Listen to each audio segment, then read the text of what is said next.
This is the story of how a passion became pure hatred. I just want to be clear. I don't hate anything or anyone. I just simply don't care anymore.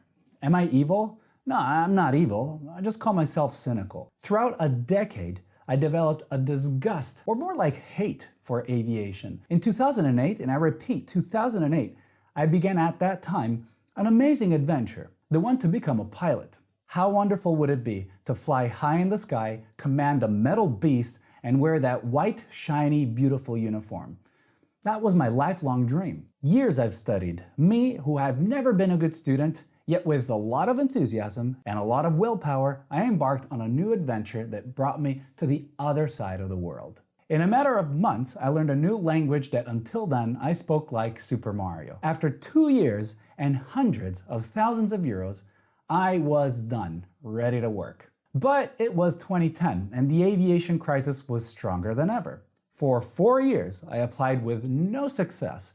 Always the same automatic answer: we regret to inform you that you do not have the minimum requirements requested.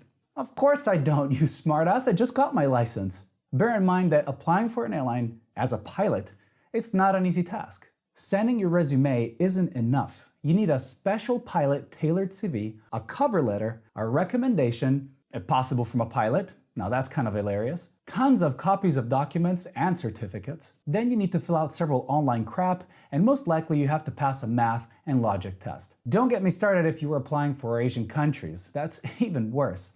They ask you for some kind of weird school grades and achievements that, to be honest, I've never heard of. Basically, to apply for a single company, you need to spend at least 2 hours in front of a computer. Anyways, in 2014, magic happened. Or in better terms, after a 4-day selection process where you go through personal interviews, group exercise, and tricky questions, I beat around 400 other candidates.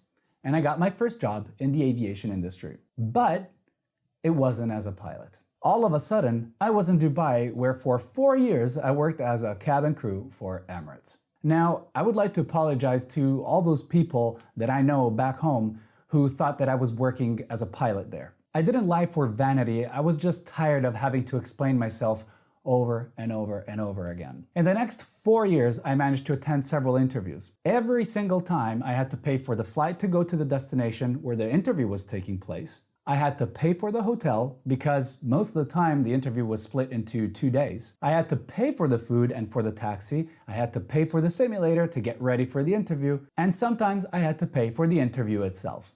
Yep, every year I had to pay to keep my license current and my medical certificates valid. And like for the interview, I had to travel to get it done. There's a common practice that Emirates Cabin Crew do. They take advantage of having discounted flights to go and see the world for real. Not just those 24-hour layovers. Some of them go hiking to Machu Picchu, others go climbing to the Kilimanjaro, some crazy ones go to the base camp at the Everest mountain, or they sail to the South Pole. All things I would have loved to do, but I used Emirates to keep my pilot career going. And instead of taking a crazy holiday with my wife, I spent it all on simulators and interviews. Small break. Am I boring you? I hope not. If you're still watching, I promise you it'll get better. I'll put some extra swear words in there to keep you entertained. Okay, so at this point, my hate for aviation was at an all-time high. Let me tell you why. For years, old pilots kept giving me these bland and sterile pieces of advice. Old professional, children-minded pilots from another era of aviation, back when they had the most ridiculous privileges. Where to be a pilot, you didn't have to pay and you didn't have to go abroad. They didn't have to agree to fly for free with the excuse of you need those hours, you need that experience. And they didn't have to live off of a 500 euro salary a month as their first pay. People, these old pilots who demand discounts everywhere they go because their company gave them a passe-partout as if they were gods walking among mortals, they themselves can't even use a screwdriver. Then there's the ignorance. People who think they know everything. But truth be told, they know just as much as Jon Snow does. Nothing. Those same people who comment on Facebook under clearly fake news thinking they know better than anyone else. These people told me things like, why don't you go to the airport and try to speak to someone? Or I read on the newspaper that our airline is buying more aircraft. Apply. Or my favorite of all, why don't you wear the flight school uniform and go to the airport? It might work. My friend did that once and he's now working in Qatar Airways.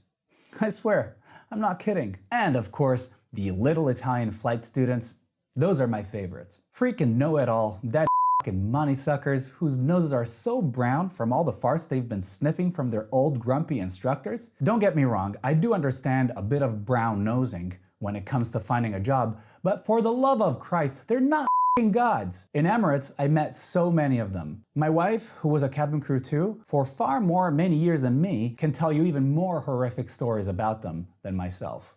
80% of them, in my opinion, are sleazy, sexist, rapists, vain, and arrogant people. A typical cockpit conversation goes as follows. Look at this watch. I paid $5 for it. A true pussy catcher. Want to see a naked picture of the purser? Took it last night at the hotel. She was so drunk she didn't even notice. True story, folks. True story. Adult men, husbands, fathers. I wish there were more women in the cockpit. Last but not least, them. The ones who didn't even go to an interview. They knew somebody and voila, they got a job. I'm not saying they don't deserve it. If they pass the type rating and the line training, they're as good as anyone else. I'm not saying they're bad, but getting advice from them? Are you serious? No.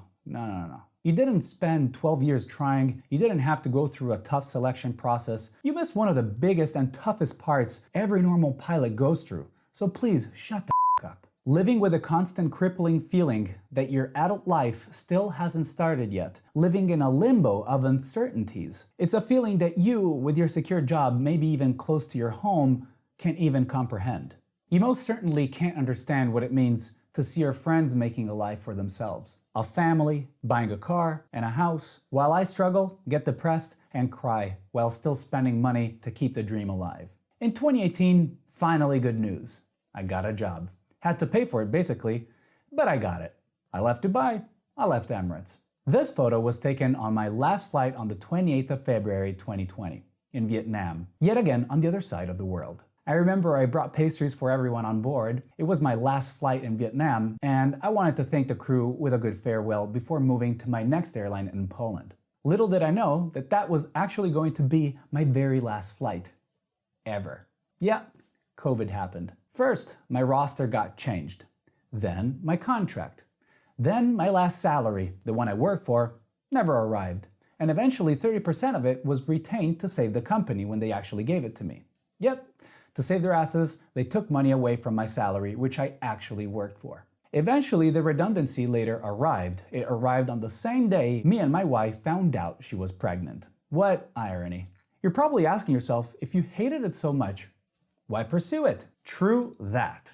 Even though I hated it, that was my future. The future I built in my head for so long. You see, when you chase an objective for so long, it's hard to give it up.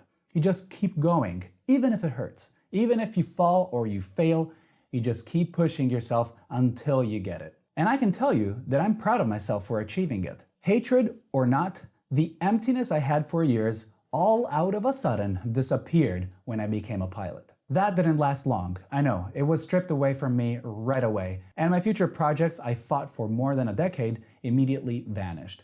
In seconds, I had to face another new unknown reality. Few more lines, I promise. There's an old Italian movie called Hi Teacher, where this troubled kid at the end of the movie writes a letter to his teacher who is being moved to another district saying, I hope I'll be okay. Well, you know what? I know I'll be okay. I've been very lucky. I got another job in another field. I have a lovely wife and a newborn child. My future will be different, but that doesn't mean it will be bad. Do I miss being a pilot? A bit. I don't miss the aircraft or the stunning view. I don't care, to be honest. What I miss is the sense of completeness you get when you reach your goal. I do miss the money, that's for sure, I can't lie about that, but most of all, I miss the respect.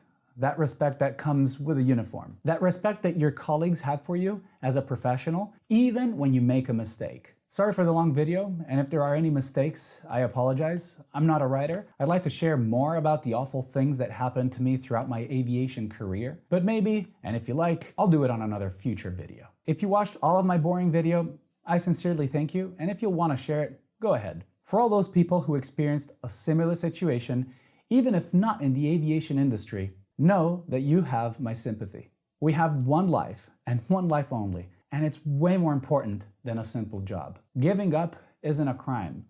Changing paths is for the brave. Kisses, former cabin crew, former first officer, husband of Rachel, father of little Logan, Mattia Campus. Now you may be asking yourself at this point, Orlando, who's Mattia? That's not you? You never told us you were a pilot? What the hell is going on in here? This story isn't about me, it's a story of First Officer Mattia Campus. He wrote it on Facebook a few days ago, so all the credit goes to him. Mattia and his wife Rachel are friends of mine. We met in Emirates, and his story, like many others I've heard, deeply struck me. And I felt the need to do a video about it. I wanted to explain how hard and also how draining it can be and crushing it can be to become a pilot, and how awfully corrupt the system can be to get in if you don't come from a silver spoon family. The system is completely corrupt. Becoming a pilot has been a mafia business for over 2 decades, or even more now, led by airlines and companies who ask huge sums of money in exchange for a job. Even if you have an ATPL license, you still have a long way to go,